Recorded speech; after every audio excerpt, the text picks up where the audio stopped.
Dakar, 15 janvier, revue de presse de l'APS, l'inauguration du bus rapide transit, BRT, la nationalité de Karim Wade, la Coupe d'Afrique des Nations avec l'entrée en lice du Sénégal dans la compétition face à la Gambie sont les principaux sujets abordés par les quotidiens reçus lundi à l'APS.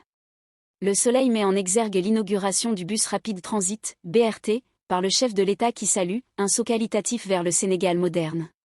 Le chef de l'État a inauguré, dimanche, à Guédiawaye, le bus rapide transit, BRT, une infrastructure 100% électrique devant permettre de transporter quotidiennement 300 000 passagers dans la région de Dakar. C'est à la gare de Guédiawaye, en banlieue dakaroise, qu'il a procédé à la coupure officielle du ruban, lançant la mise en service. Le tracé du BRT concerne 2 départements, Guédiawaye et Dakar, 14 communes et 2 mairies de villes situées dans l'agglomération dakaroise. Il traverse la corniche de Guédiawaye, Fadia, les parcelles Asseni, Grand Yoff, l'ancienne piste, Sacré-Cœur, le boulevard Dial Diop, la place de l'Obélisque, le boulevard Général Charles de Gaulle, les allées Papa Gueye Fall et le plateau. Selon le quotidien, le président de la République a déclaré qu'un pays se construit avec des bâtisseurs et non des casseurs. En politique, le même journal signale qu'après la validation de sa candidature à la présidentielle du 25 février par le Conseil constitutionnel, Karim Wade fait face à un tas d'obstacles liés à sa double nationalité sénégalaise et française alors que la Constitution postule que tout candidat à la présidence de la République doit être exclusivement de nationalité sénégalaise. En effet, rapporte la publication, le candidat Thierno Alassane Sall dénonce la double nationalité de Karim Wade.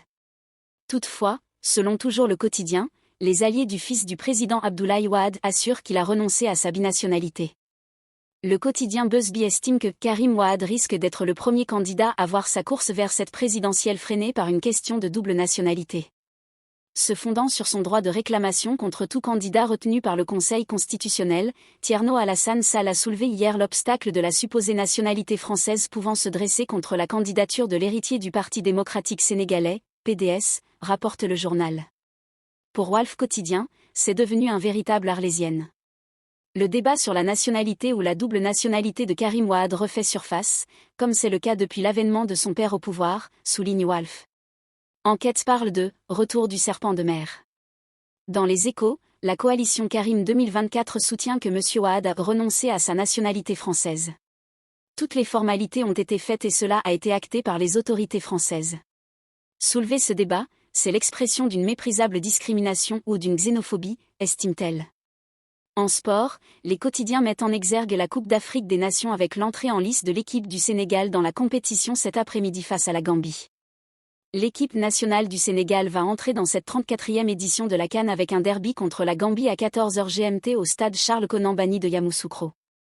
Une entrée en lice à ne pas manquer pour les champions d'Afrique qui devront s'employer face à des scorpions qui joueront le match de leur vie, écrit Busby. Pour Walf Quotidien, le Sénégal remet en jeu son titre de champion d'Afrique ce lundi, à 14h, face à la Gambie. Aliou Cissé et ses joueurs ne doivent aucunement se rater pour leur entrée en lice, même s'ils commenceront par un chaud derby, dit le journal. Opération Reconquête, selon Sud Quotidien. Le quotidien Stade estime qu'il faut marquer les esprits d'entrée. Match d'histoire, commente l'Observateur, qui note que les Lions auront à cœur de réécrire l'histoire, après la douloureuse élimination du Sénégal par la Gambie aux portes de la Coupe du Monde, Afrique du Sud 2010. Après un nul, 0-0, au match aller le 8 juin 2008 à Banjul, Gambie, la bande à Fadiga, était bien partie pour faire le boulot à Dakar, 4 mois plus tard, 11 octobre. Mais c'était sans compter avec la détermination gambienne.